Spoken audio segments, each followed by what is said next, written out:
Hey, and welcome back to the Right Hand Drive Guys podcast, the podcast for guys who like right hand drives. I'm Bobby.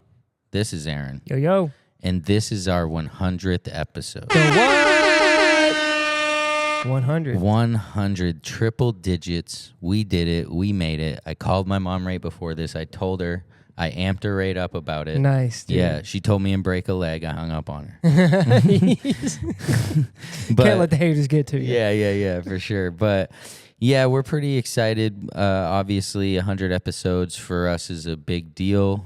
We've been doing this for about 17 months, and 100 episodes felt like pretty much impossible at first, right? We didn't even think about 100 episodes. Yeah. It seemed like that milestone that was so far out, and it's just one of those things. We kept our head down, kept them coming, and the number just kept going up. Yeah, for sure. And we started this podcast really as a way to stay connected to our passion, which of course is right-hand drive cars. Yep. And where we currently live, which is Central Maine, there is none of that. There's absolutely none. Yeah, it's pretty dire up here. Yeah. And so, of course we still try to attend whatever meets are available, but that really wasn't, really scratching our itch, you could say, for the involvement in the community that, we fell in love with years and years ago. And so this was a great way to stay connected, whether it be through you guys reaching out to us and us kind of connecting you to where you need to be, or meeting new industry people through interviews, or just gaining new knowledge by doing the research for the podcast. Yeah. So we figured, okay, 100th episode, like, what do you even do? Like, what are you going to do on the 100th episode? That's like such a big deal for you guys. Like, people ask me multiple times. Yeah. And I'm like, I don't know.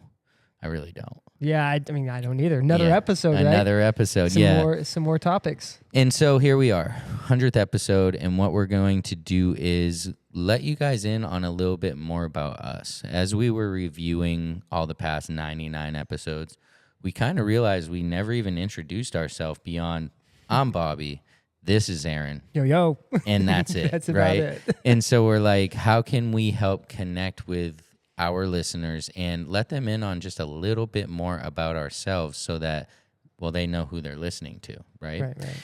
And so let's do it. What we're going to do is we're just going to kind of talk a little bit more about ourselves, and then we're going to go through some of those past 99 episodes, see which ones were our favorites, see which ones we feel like you're sleeping on. Mm-hmm. And then at the end, kind of do a little Q&A between each other. And at the end of this episode, hopefully you really understand who Bobby and Aaron are. And then we'll get on to episode 101. Heck yeah, man. Wow. Okay, so to start it off, like I said, my name is Bobby. I am 39 years old. I am from Central Maine. And I actually was born in Miami, Florida. My mom, the rest of my family was from Maine.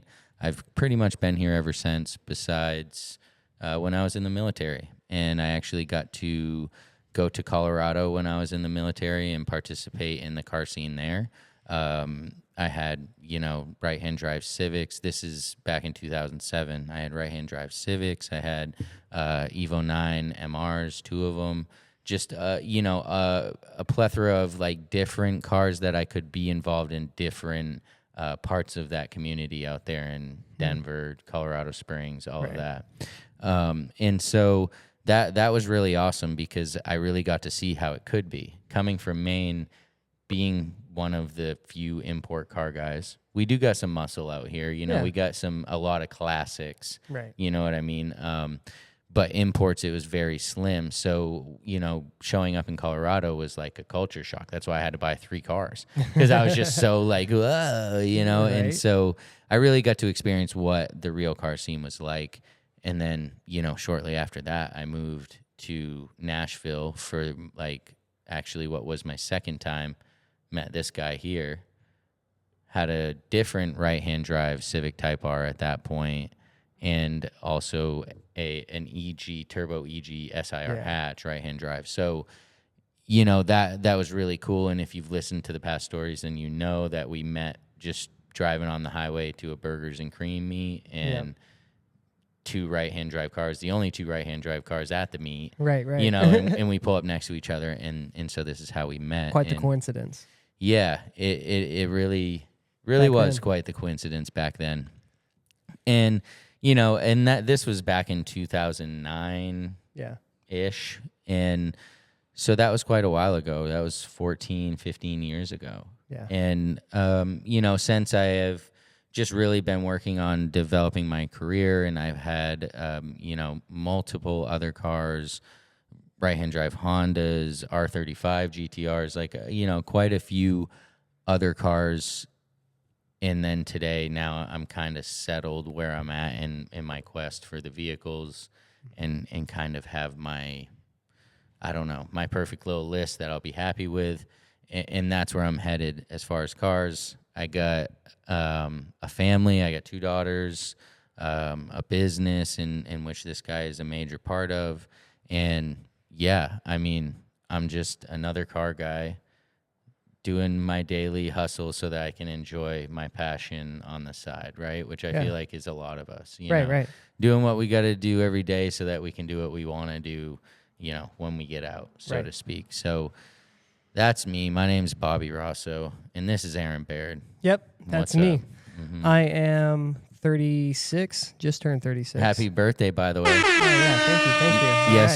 Yesterday, the day before yesterday, he turned 36. Yep. You're old as hell. So I grew up in Nashville, Tennessee. I lived there for all my life until around 7 years ago. Come on, shout out Antioch, dude. Come on, don't generalize. Don't. Yeah, all right. You know, grew up in Antioch. Hell yeah. L.A., Lower Antioch, represent. If you know, you know. Yeah, grew up there, lived there all my life. Moved up to Maine about 7 years ago. And yeah, before I moved up here, I held a job at pretty much a Honda dealership for a while, as a mechanic. I started out in detail, worked my way up from detail to the express lube. Oh, nice. Yeah, worked that. So climbed that ladder, to speak. From there, I worked at a Nissan dealership, because I was always a fan of Nissans. Kind of always had them, never really had many Hondas. Worked at Nissan for a while. So you know all about the dealership life. Yeah, know all about the dealership life, and that's kind of where I learned how to work on cars. That's where I collected all my Snap-on tools that, you know, now we're chilling and don't get as much use. But yeah, from there I moved on. I painted houses for a while. And kind of the car thing was always kind of like on the back burner, I guess, for a little bit. But you did some motorcycle stuff anyway. Yeah. And then, you know, while the cars were on the back burner, I picked up motorcycles, did some road racing, and had a lot of fun with that for a few years until then I came up to Maine. And once I was up here, I was kind of in a place where I could get back into cars per se, because, you know, as you grow older, you know, there's a saying with motorcycles, with age comes a cage. Yeah. As you get older, you know, you tend to get into cars and do things like that. But for me, it was just coming back to it. Mm-hmm. So I got back into cars, and pretty much from there, we started this podcast, and that's really been all the car stuff. Beyond that, I have 2 pretty cool dogs, a girlfriend that's pretty sweet, and I mean, I'm a simple dude beyond that, you know what I mean? Yeah, so, nothing wrong with that at all. So yeah, I mean, that's us right there. In the short, you know, we're just 2 car guys that wanted to stay connected in a place that is hard to connect. Yeah, 100%. And I think this podcast has definitely helped with some cool interactions throughout the episodes, for sure. Yeah, absolutely. And so, speaking of the episodes, right? We've had 99 of them, and you know, a lot of things you count to 99 and it doesn't seem like a lot. You know, $99 ain't shit. I'm telling you that right now. Like, it is not. But 99 episodes of this podcast, yeah, that feels like a lot. You know what I mean? And it really has been. And so when we talk about the old episodes, right? Like, I know that I've really enjoyed having the guests. The guests have been cool because they bring a third like layer of knowledge, so to speak, to the podcast. Like, you know, we've obviously had our experiences and we have our knowledge through those experiences, but someone else had a different path. And that's what I really enjoy about having the guests, you know, is that different past, whether it was, you know, Trevor King kind of giving us the insights on being an exporter in Japan, you know, that was really cool. Yeah. Or, you know, Hartsock came on and he really kind of let us know, why is this super world so weird? You know, like, and he kind of brought light to that. You know what I mean? It really kind of helped me understand, like, why is a left-hand drive Supra worth 25% more than a right-hand drive? Right. Because they're weird. Yeah, they're weird. But, you know, and then, of course, you know, Albo and in June from Kaido House, a guy that has lines upon lines just to get his cars that he's designed, his die-cast cars. Yeah, that was a good one. Yeah, it really was. And, dude, speaking on him, did you see the DGK collab when it came out? Like, no, I didn't end up getting to see it. Was it cool? Yeah, it was cool. Yeah, and so, cool. Getting the exclusive, you know, kind of heads up on the DGK collab way back in May, you know, so, and then, dude, even having, you know, quote-unquote regular guys like Jerome and Kendon come on the podcast, guys just like us, but have their individual story. They don't own some big company. They work hard at whatever they do, but they're just as interesting, you know, as a guy like, you know, whoever we've had, Mickey Andretti, you know, or Andrade, I guess is his name. But you get it. It's been really cool to talk to both sides of the fence when it comes to these people. Right. Because, I mean, at the end of the day, we all love the same thing and have the same passion for the same thing. Yeah. Just maybe a different experience that gives us different wisdom and knowledge based on it, you know? So, all right. So what do you think? Like, out of all these episodes, all 99 of them, right? What do you think people are currently sleeping on? That includes you listening that thinks you're not sleeping on it, but if you haven't listened to this episode, then you probably are. Dude, I mean, honestly, I think any of the Japan trip episodes are slept on for sure. Especially if you're going there. If you're planning a trip there, we kind of, you know, we tell everywhere we went, how to get there, what experience we had. We kind of laid it all out as, you know, somewhat of a loose guide, I guess you could say, or, you know, you can definitely use it for some inspiration for your own trips, for sure. And in some sense, we were recording them in Japan. Yeah, and audio might be a little funny. Yeah, for sure. But, you know, and so we're recording these things in Japan. Everything's fresh. We're not really forgetting anything because we just did it. Right. And so, yeah, I agree. I mean, if you have the opportunity, why wouldn't you just listen to these? And, of course, there's a bunch of other resources. Right. We already listening to this podcast, so check it out. Yeah, so I'd agree with you. Those Japan episodes, you know, for sure, check them out. I personally think that you're sleeping on the Garage Inspiration and Build Out episode. Yes. That episode really lays out how to build out a garage. If you've watched our YouTube videos, seen pictures, you can see that our garage looks pretty cool, right? Yeah. That's like what we're told all the time. And so in the Garage Inspiration and Build Out, episode 5, we really kind of laid it out about, you know, what we got in here, how we did it, and all of those things. So I would definitely say you're sleeping on that one. So if you had to pick a favorite episode, this I know I didn't run it by you before, but I'm throwing it in there. What's your favorite episode? Well, I know definitely the most fun one. It sounds crazy. Was the Tokyo Auto Salon episode that we recorded inside the hall. Yeah. That was just like such a headache, man. It was, but it was an experience in itself. Yes, it was. And it was cool to just be in that environment, at Tokyo Auto Salon, right there tucked away on this little side hit there, tucked away for sure. Yeah. And to record an episode. I mean, it was pretty cool. And I agree. That was fun. Cool. That was a fun one. It was. What about yours?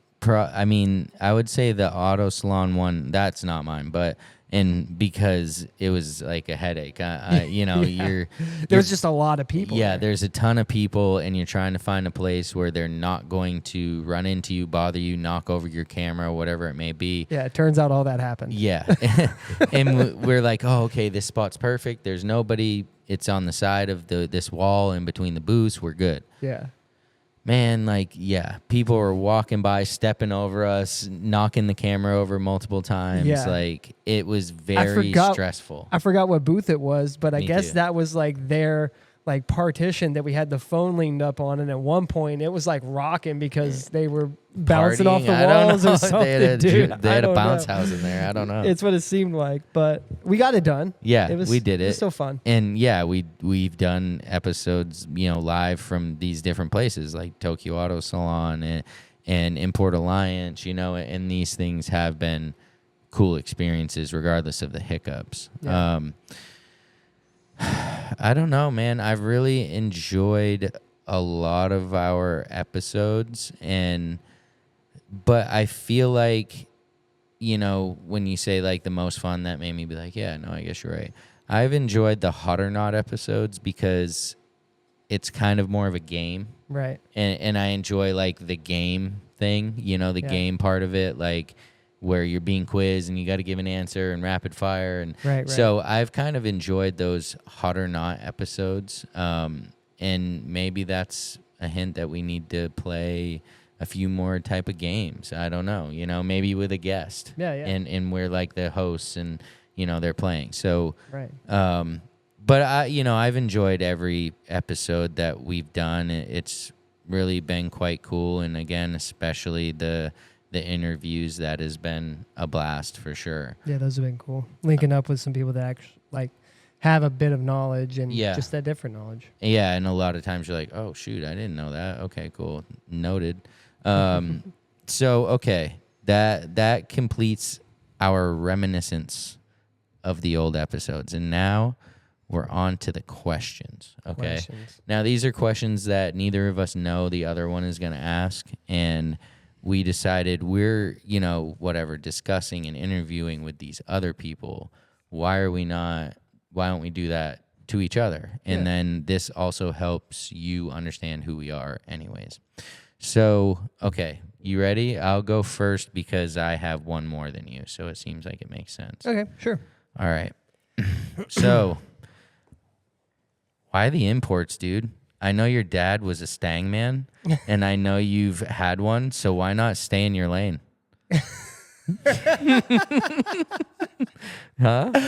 I don't know. I mean, you're right. I did have a Fox Body Mustang, and hey, they're cool, whatever, in their own sense, but for whatever reason, it's probably because my dad is into it. I just want to be a little bit different. Oh, so you would be considered a rebel? I guess so, We're into the same things, but different, I guess you could say. Mm-hmm. But the same because you've had a Mustang. Right. But different because I don't have one now. He still has his. So. Would you say that you and your dad were just the tiniest bit closer when you were rocking that Mustang, or what?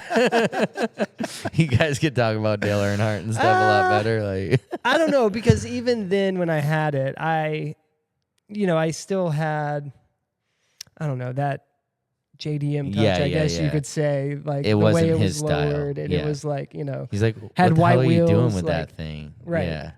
Okay. It wasn't necessarily his style, so he was just like, yeah, what the hell are you doing? Yeah. Okay. But it is what it is. But I don't know. I just liked I was always into Nissans, and that was just my thing. Yeah, they were that cool. Just always a Nissan. Not that I have hate or anything like that towards Mustangs. Camaros probably a little bit, but is what it is. He is not a Camaro guy. No, that was the only rule in the house. No Camaro. No Chevys. No Chevys. Wow. Dang. Yeah, no bow ties over there. That's crazy. Hey, is what it is, That's living in the South. Yeah. What do you got? All right. I'm excited for my first question. All right. So you talked about family. How do you go about incorporating your family in with your passion for cars? How do you... Is this like a Fast and the Furious joke? Are you Family. trolling me right now? What would Dom say? Seriously. Yeah, I mean, that is hard because a lot of garage time is when my children are in bed because I can't do garage time and just ignore them, right? So a lot of times the schedule doesn't work. So what I'll do is, if I can get some alone garage time with one of them, then I'll bring them over, have me, of course, help me do some little stuff. Right. The other day, one of my daughters came over. We moved the cars out. She cleaned up the whole garage. She's like the type that loves to organize and like have things in their own place. So she came over and, help me clean the garage. But I'll bring them to Cars and Coffee or, any event that we can drive to within, whatever, an hour. Right. After that, they start crabbing, getting mad. But, otherwise, like my oldest, who is 12, she enjoys coming and she knows the different car makes and models and that type of stuff. So that's cool. She's been to Japan with me. She has been to ours meeting. Right. She's been to ours meeting more than I have. Yeah, she's been to ours meeting more than you have, but that's, what it is. You don't like GTRs.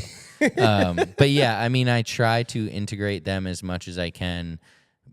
One being like, they're kind of still a little younger, but B being they're females and like they like the cars, but like they're not in love with the cars. You know what I'm saying? So it's been cool, though. I think they understand that I have a passion that I love, and they can see that. And I think that, to me, is a lot more important than me just wanting them to be into cars. Right. They don't got to be into cars, but if they can see that I have a true passion that I love beyond, like, what makes me money, then they're going to understand that it's okay and good for them to have the same thing. Right. That's a good lesson to teach. Right. And, just because you got to work all the time on this other thing doesn't mean you got to give up like the actual thing. Right. The dream per se, right? Yeah. So, yeah, that's pretty much how I do it. Just try to bring them along, make them clean my stuff, that type of thing. Nice. Yeah. All right, cool. So, I know like you're in the middle of, I don't know if this is the world premiere of this. Maybe I shouldn't say it, but I guess you're swapping an SR20 into this pig behind us. Yeah. So, what's the next car? The next car, that's tough because it's one of those things where I'm kind of like an opportunist, I guess, when it comes to cars. Like if something's the right price, I'll jump on it. Oh, he's an opportunist. Type thing. But in a perfect world, I would definitely like an R34 GTT sedan. That would be cool. That'd be cool. Something to keep a little more stock per se, make sure the AC works, keep the interior a little bit more plush. It's a driver type thing, but like a comfortable driver. Right. Just because the R32, once I put the SR in it, it might lose a little bit of drivability, I guess you could say. It might be a little bit louder Might be a friggin' full-blown race car. Yeah, I mean, and just the older cars, they're not as solid. You hit a bump and it rattles. Like the R34s are way more refined and better drivers in that sense. Kind of like with what Kendon was saying. Right. It's just, it is what it is. It's the next generation of cars. Yeah, absolutely. So, I mean, I would love an R34 sedan with a RB25 turbo, basically stock. I'd be fine with, dude, and just drive it and enjoy it. Slammed on some friggin' three spokes guy. Right. Definitely do some, definitely some wheels. Probably try to find a set of RA3 DTs which are like a GTR specific Advan Wow. 3-spoke. That would be cool, but nothing crazy, not too low. Yeah. Just something you can drive and enjoy. Yeah. I'll have this thing for when I want to be flashy and drive like a dummy, I guess you could say. Yeah, for sure. I get that. That's cool. Okay, so next one's a 4-door GTT. I hope so. I mean that one's the highest. That one's the highest on the list. Yeah, manifest it through this episode. I'm manifesting it right now. Oh yeah. Okay. Hopefully by 200. By 200. Yeah. Okay. That's a We're good gonna goal. look back. Another like 16 months. That's not too far. Like. I better get to work. Yeah. All right. So, speaking of getting to work. Okay. Where do you see your car collection in the next 5 years? I know you have your list and you're well on your way. Where do you see it in the next 5 years? I thought I knew. I really did. I thought I knew like what exactly I wanted, which was 32, 33, 34, S15, EK9 CTR, all in white. Yeah. I thought, I'm like, and it's not. I mean, I still want the EK9 and the S15. The 32 has started to kind of drop off from my radar a little bit. Yeah. Because, I mean, don't get me wrong. It's the original. It's Godzilla. It's the raw, unrefined first version of, these cars, right? Like, it has its place, but does it have its place in my garage? I don't know, because, anywhere from 30 to 60, pretty much you can find one of these. Yeah. And when I look at these other cars that I want, 30 to 60 can get me, the S15 and the EK9 easy. Yeah. Both in white. And so I don't know. I'm not saying I never get one. I'm just saying that has fallen way down. And more recently, I've been thinking about, my past and having Evos and STIs and like kind of trying to bring a few of those back to, in a sense, like full circle. Like, the EK9 was really my thing, and then the Evos and STIs were really my thing. And then all of a sudden, like, the Nissans, like, just attacked me mentally. And now it was crazy. I've been a slave. Dude, seriously, I was like, what's this guy doing? Yeah, I've been a slave. What's this Type R guy doing with a GTR? Exactly. Like, what's going on? Yeah, and so now I understand. It's because I was not really, I didn't have anyone around me that was into Nissans, really. They were into Hondas and Evos. Right. And so that's what I was into, because that was the influence that I had. And so now, thinking about it, I'm like, yeah, I would like to kind of make that full circle. And we were just looking at Evo 7s, and they're super attractive. Let me tell you, Evo 7s are super attractive right now. Yeah. And so, it's just a thing. It's kind of ever evolving, but I definitely am happy with my 33 and 34, but I got to add a few of these other ones. And this could change next week, next month, next year. But I definitely want to add a few of those other 4-cylinder all-wheel drive turbo cars to it, and just see where it goes from there, I guess. That's where it's at. Sounds pretty good. I mean, it is your collection in that sense, right? It doesn't have to be the 32, 33, 34, the triple threat. Yeah. I mean, I don't, and realistically, like, when I build these cars, and like where my thought process is going is like, I don't want maybe, a drag car and a circuit car and I don't need, that's not me. It never has been. Like, I have pretty minimal track time. I'm not searching out track time. Right. If I have the opportunity, as you've seen, like, I'll do it. Cool. Yeah. But I'm not building track cars. I'm building well-rounded cars that I can enjoy on the street. And then if I do get invited to that track day, I'm not a slug.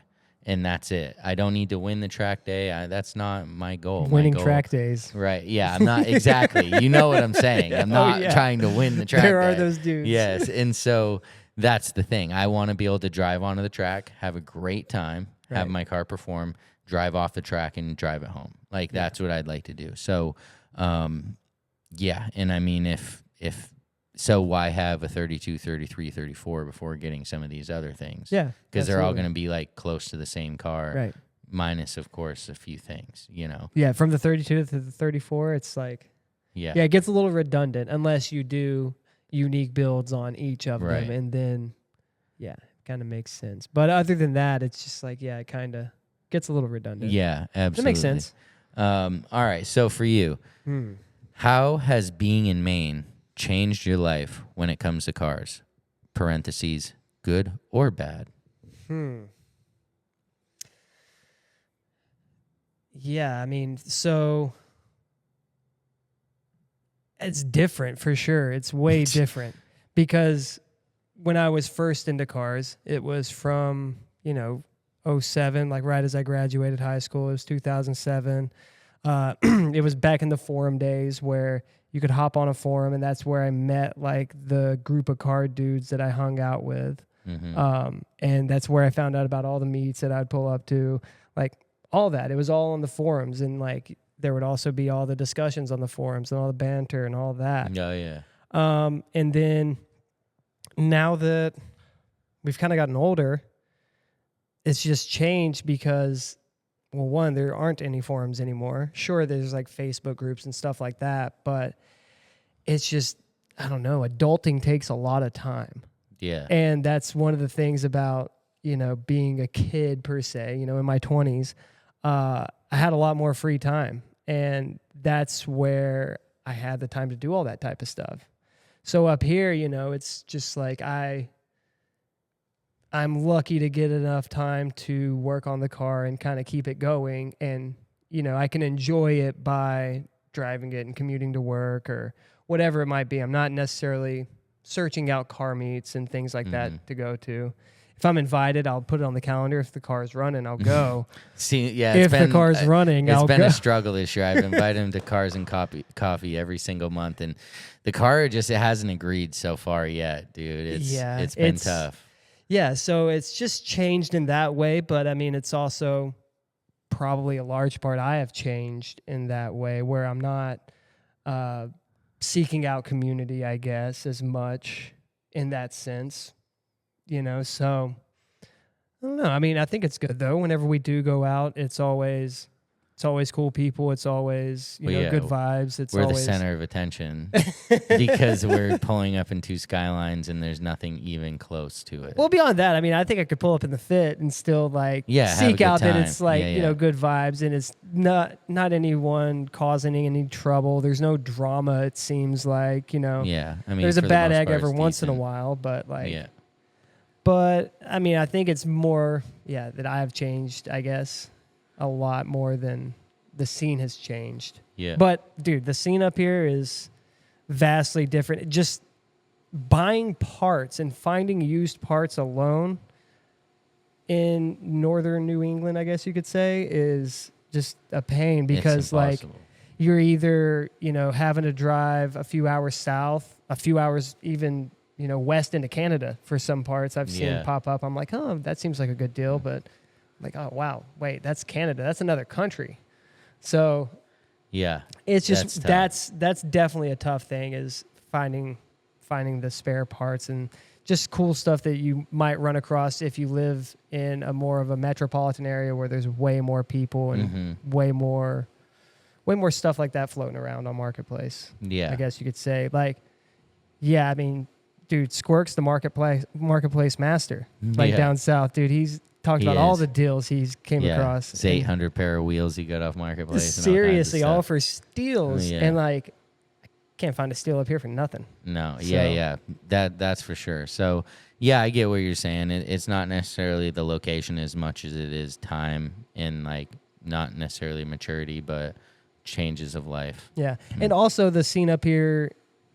It's heavily like Volkswagen, like Euro, and not necessarily the scene I would be into it like back in the day. I was definitely more into the Japanese cars, and that was what was popular down south. You know, it was, I mean, obviously there was Volkswagens and stuff around, but the meets and stuff I was going to, it was heavily Japanese cars. There was more of them, so the meets were not mixed. Our meets are all mixed because we couldn't even have just like a JDM or you could probably have a Euro meet, but not like a JDM meet, really. Right. You It'd know, be tough. so that it is hard, and we're so spread out. You know, we just went to this meet last week, and we had to drive an hour and a half each way for it to be probably 30 cars, and not that impressive, but we were still participating, and that's our goal, is to at least participate if we can. So and I mean, people try here. I mean, it is. Yeah, they're trying. Yeah, they're cool. But our median income is also lower.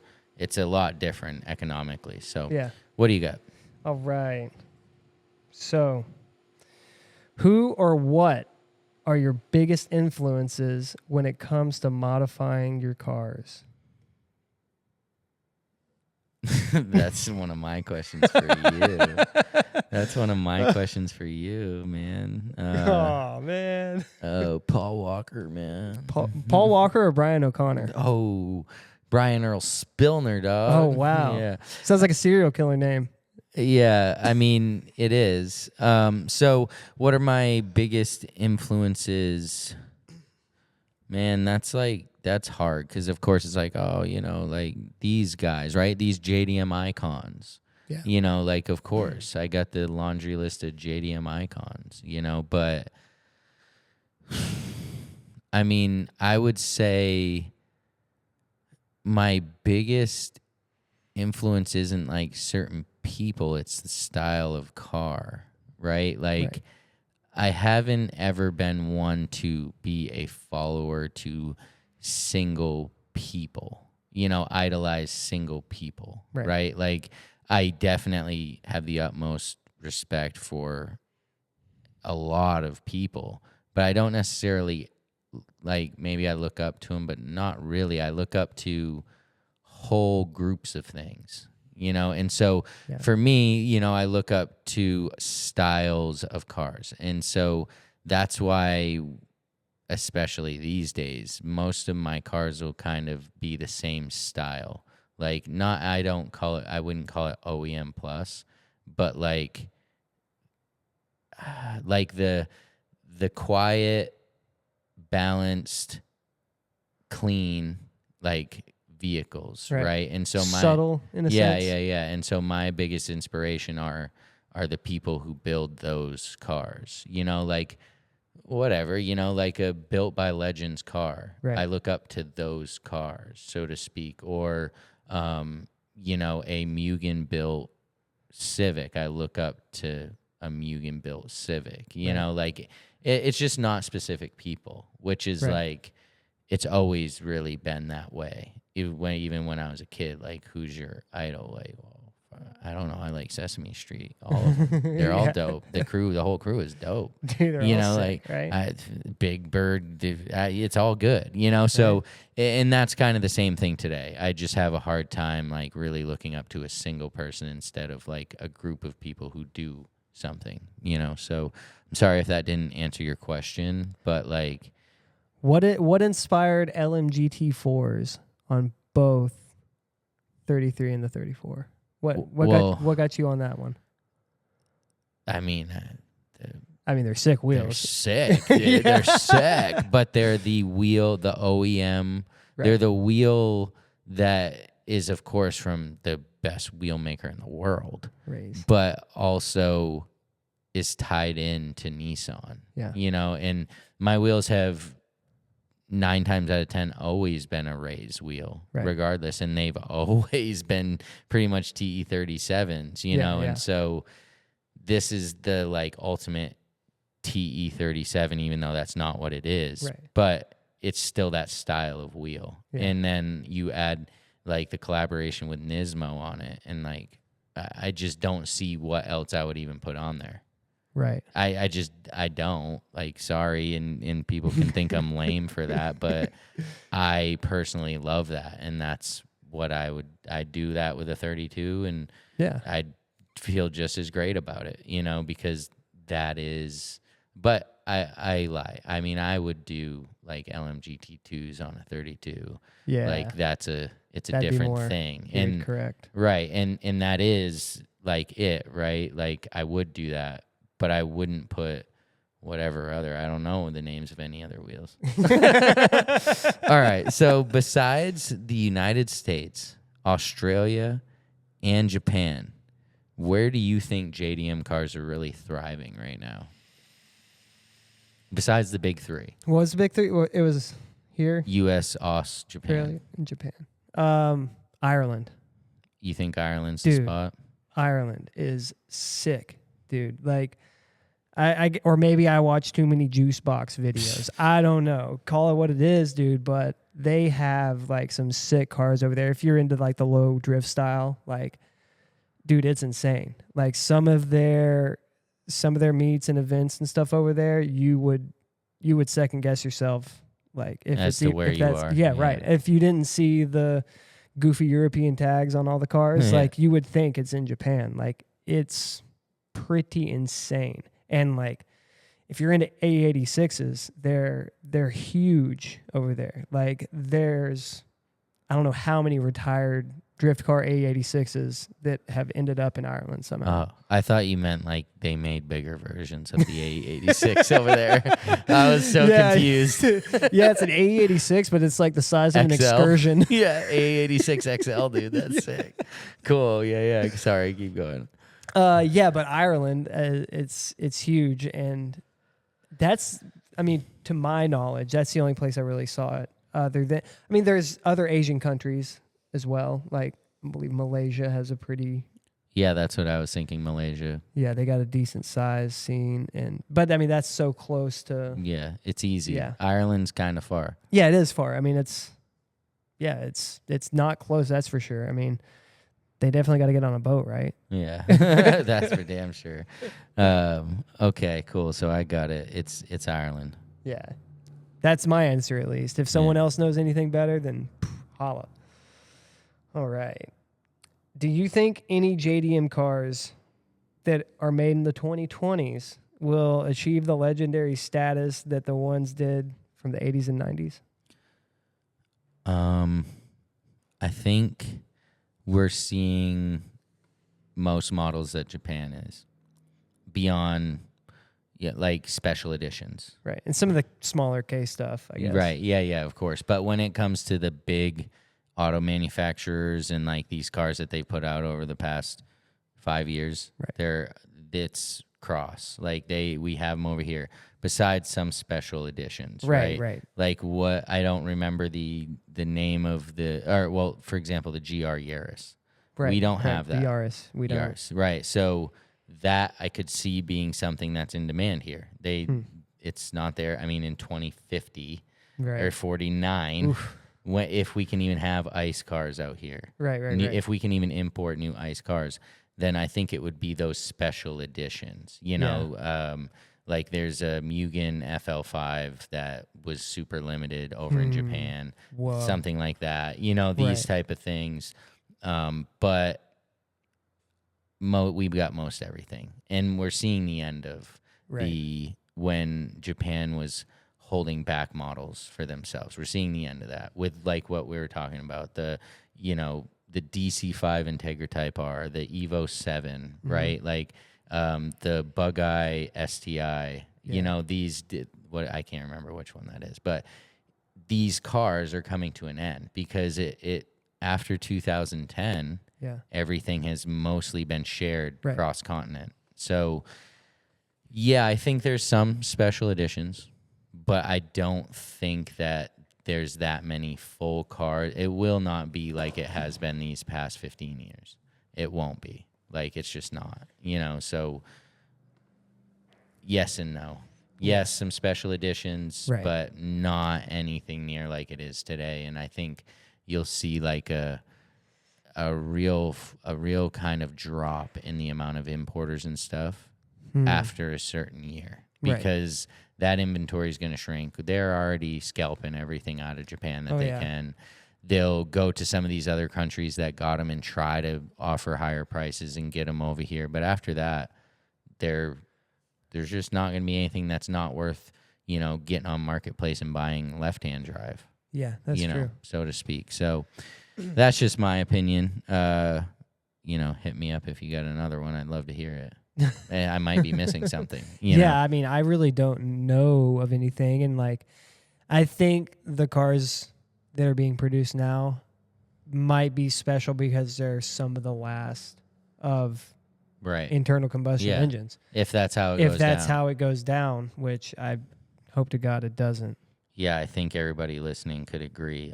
Hopefully it definitely doesn't. Yeah. All right, so you've had some of your right-hand drive cars. Spit us real quick. What's your best memory of your right-hand drive cars? Like, what's the best memory you have of that? Of all of them? Or I guess just give me one good one that you're like, that was cool. Let me think. Well, for my 180 and the R32, I mean, I don't know if it was the best memory, but it's definitely the most memorable thing that's happened in each of those. And that is picking them up out of state and driving them both home with no plates. Wow, okay. Is this statute of limitations on this? Statute of limitation might be up. Very stupid thing to do. No one try this. But that's one of the things I kind of remember most out of each of them is like, my 180, I had to go to the middle of nowhere, Alabama, and trade this guy my S13 coupe that had an RB20 in it. I traded him straight up for a 180 SX with an SR with bigger turbo and fun stuff, drift car pretty much. And I drove that back down Alabama highways like for 3 hours or so and finally made it back home. And then my R32, I picked up in New Jersey and, drove it all the way home. George Washington Bridge, all that. Like, damn, big time. And, wild. I mean, I would like to have, done it differently a little bit, but it's one of those things where you got to do what you got to do. If that's what you have to do to get your quote-unquote dream car home, then run it. No one's going to stop you unless, they're a cop and unless they do stop they impound your car. But beyond that, my 180 SX, I did do a lot of drifting in that. And that was very cool because that was a blast. At the time, Tennessee Drift was just starting and they had the fairgrounds down in South Nashville. They had the fairgrounds like once a month. They'd rent it out, and we'd do like kind of like a kidney being shaped in the infield. Mm-hmm. And it was fun. It was like second, third gear, like pretty basic, but it was like all these dudes that were just starting out drifting kind of doing that. And we all kind of learned with each other and, like drifting a 180 SX, back in 2009, I think it was. I mean, that was just really cool for me. Like, because it was, my quote dream car at the time. I didn't even think it was acquirable, but then I got it, and then I was still doing the same things in it that I would my 240s and stuff. That was fun. That was very exciting. Going to car meets and all that, dude. All the stuff. That was just good time. Hell yeah, the right-hand drive cars are fun. What's up? What you got for me? So, what's your take on the Temu 8086? I'm sure everyone's seen this by now. Like, what's your take on that thing? Do you think it's going to go anywhere? Do you think they're going to do any other models? Like, I don't know. I honestly didn't see a price. I don't know what the price is. I think the price is a factor. If it's China price, like real Temu price, like I want to say it was 8 to 10K, but you had to order 10 of them or something like that. Yeah, I mean, I don't know. I personally don't know what an A86 goes for right now. I mean, I'd assume it's more than that. I think it's cool for guys that want to get into drifting and have access to what you would need to make that a drift car. Right.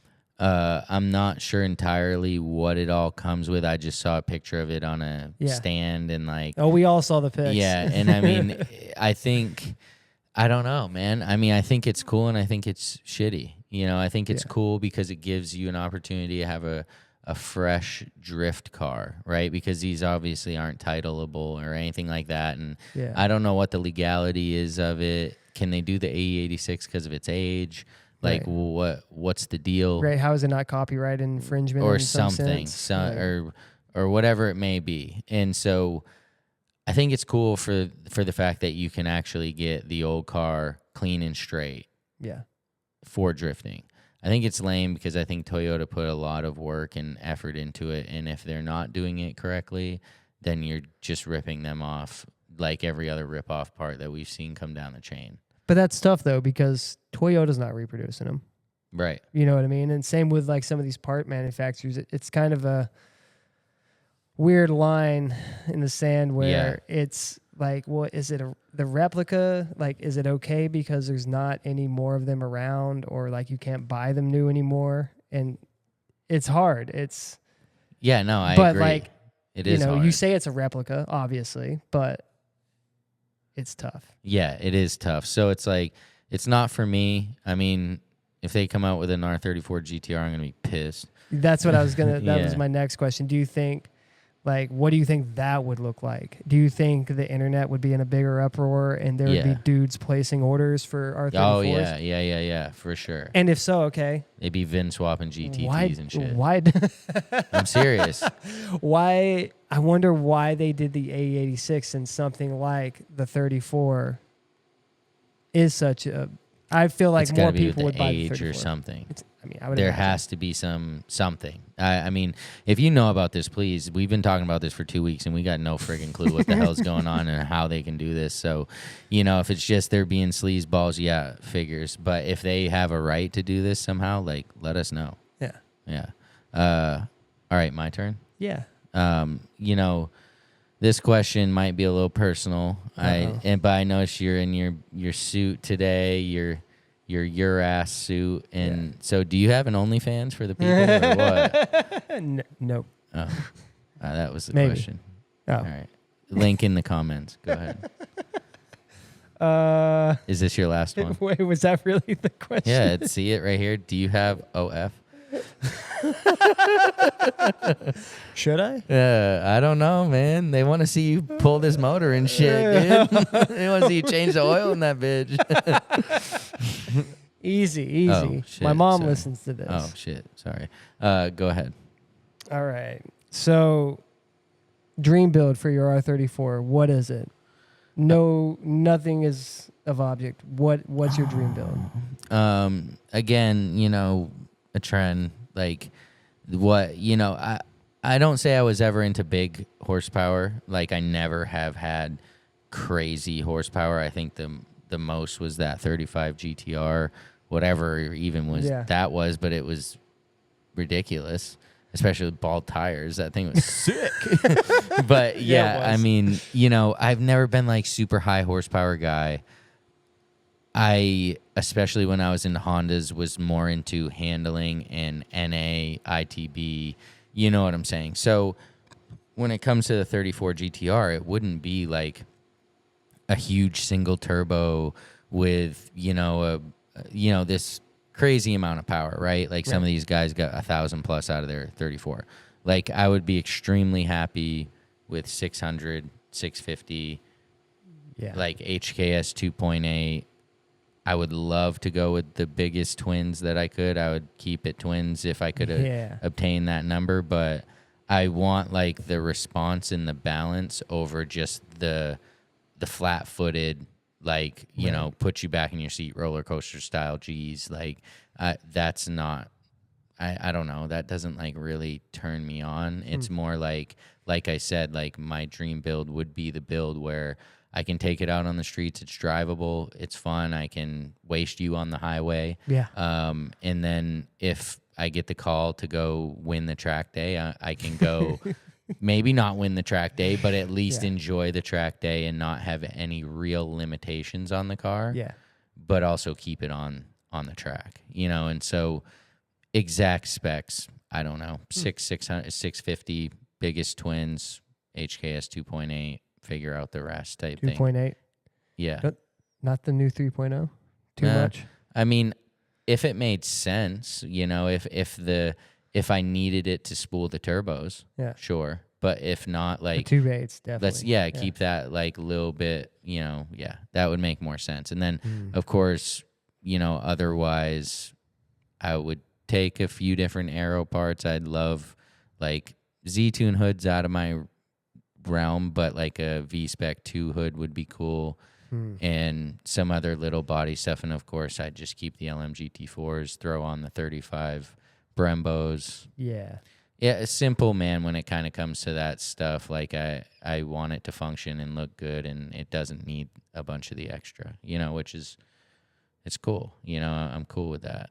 You putting tins in the trunk? If we could, like, figure out how to get 10s in the trunk and have it off balance the weight ratio for the motor, I'd do it. Like, hell some yeah. 10s, Be bumping back for there. sure. Custom box, yeah, let's do it. So, okay, my last question is, who's your biggest influence in the industry? Who? I mean, I don't just like you. I don't know necessarily like who it might be, but definitely the early 2000s era, I guess, is my biggest era. I the could whole see that. era is my influence. I The guess way you could they say. were doing it, the style, right, the dedication during that time. Yeah, everything was kind of not new, but newer. So it was exciting. Everybody was putting like their all. Things hadn't been done yet. Right. But yeah, definitely that whole era and like the drift scene in that era in Japan and just the style of cars and, the style of driving and just all that is my biggest influence, I'd imagine. You don't say. Yeah. As I look back at his 32 and it looks like a drift car out of the early 2000s. Yeah, I mean, I'm into that. Yeah. And that's what I've always kind of been into. And yeah, I mean, some of the parts that I select and some of the things that I pick for the car, I pick them because it takes me back to that time where, the first time that I saw something like that, like the first time I saw, a really sick S13 with a Sylvia front and all that on it, it had a set of these Advans, Super Advan SA3Rs.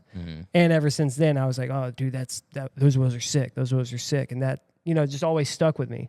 And then, 20 years later, I have them. So. Yeah. That is cool, though. That's cool that, you were touched by a certain era and that really stuck with you in the sense of, like, that was the best era instead of just, oh, this one's the best, the next one's the best, right. Like that. And I think a lot of people listening probably have that same sentiment of, the early 2000s, no matter what it was that you were into, whether it was the car shows or the drifting or the circuit, like those were really, really influential times, in the industry's history, so probably a lot of people hang on to that. And that's why you see so many little things from that era worth a lot more. Yeah. Because they were also putting in the passion and the pride and a lot of things they were manufacturing that were even just to the little trinkets, the watches and all the different little stuff dude, that it's crazy. They don't even do now, but it was just so new and exciting back then. I agree. Yeah. And I mean, even then, like, even go further, like I'm into four-door Skylines because Ken Nomura was always my favorite to watch. Wow. And okay. like, Ken, we're looking for a sponsorship. Okay. He's got the shop thing on here. He's got the Urus thing on. He's mentioning you on the air. Okay. So, I mean, sure, doesn't have the Blitz livery. It's not even an R34, but seeing him drive that car and, his style and all that, and seeing that he had a four-door, since then I was like, yeah. Yeah, shout out the Monkey Man, dude. So, I mean, that inspired me to this day until, I bought my latest car, which is a four-door R32. So, yeah. I mean, I think he was probably influential. I mean, yeah, he's definitely an icon. I was never a drifter, but I knew exactly who he was and what he drove. Yeah. Like, dude, that he was the only, like, not the only, but he was the one with the 34 four-door. Right. The only one really with a 34 even out there, and it's Right. a four-door, and he's just sliding it around and, like, being goofy. Yeah, and, doing all the, like, hosting and stuff with Option, seeing him on the mic, even though I don't know a word he's saying. Yeah. just the way he's funny saying as it, hell, and the yeah. way he's moving, and like, yeah, he's the man. Yeah, I agree. And So he's probably a big one. Just to throw big that out. influence. He's probably yeah. a big influence. Shout out to the Monkey Man.